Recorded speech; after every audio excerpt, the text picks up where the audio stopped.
পুলিশের ঢাকা রেঞ্জের নতুন ডিআইজি রেজাউল করিম মল্লিক বলেছেন, নিষিদ্ধ ঘোষিত দল বা সংগঠন কোনো ধরনের অপরাধ করলে কঠোরভাবে দমন করা হবে। পুলিশের কোনো কর্মকর্তা বা অন্য কোনো সদস্য চাঁদাবাজি বা অপরাধ করলে তাদের বিরুদ্ধে শাস্তিমূলক ব্যবস্থা নেওয়া হবে। কেউ কোনো ধরনের ছাড় পাবে না। সকালে সেগুনবাগিচার ঢাকা রেঞ্জ কার্যালয়ে এক সংবাদ সম্মেলনে এসব কথা বলেন তিনি। ঢাকা রেঞ্জের ডিআইজি জানান, সরাসরি তার সাথে কথা বলতে পারবেন ভুক্তভোগীরা।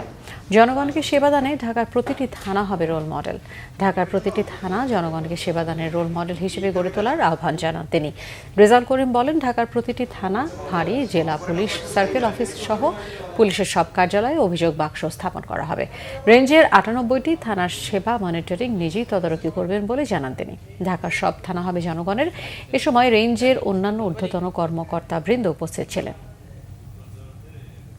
আমরা রেঞ্জের সন্ত্রাসী কর্মকাণ্ড, নিষিদ্ধ ঘোষিত সংগঠন কিংবা পতিত সরকারের দোসররা যদি জনগণের নিরাপত্তায় বিঘ্ন ঘটানোর বিন্দুমাত্র চেষ্টা করে, সেটা শক্ত হাতে দমন করার সক্ষমতা ঢাকা রেঞ্জে রয়েছে। বৈষম্য বিরোধী ছাত্র আন্দোলনে যারা দমন পীড়ন করেছে, যাদের বিরুদ্ধে সুনির্দিষ্ট অভিযোগ রয়েছে, মামলার তদন্তে যারা দোষী, যারা দোষর হিসেবে পরিচিত, তাদের গ্রেপ্তার করার জন্য আমি নির্দেশ দিচ্ছি।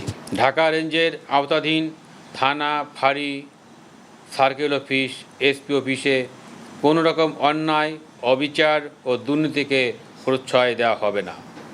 ঘুষ বাণিজ্য, বদলি বাণিজ্য আমার রেঞ্জে বরদাস্ত করা হবে না। যে কোনো ধরনের চাঁদাবাজি কঠোর হস্তে দমন করা হবে।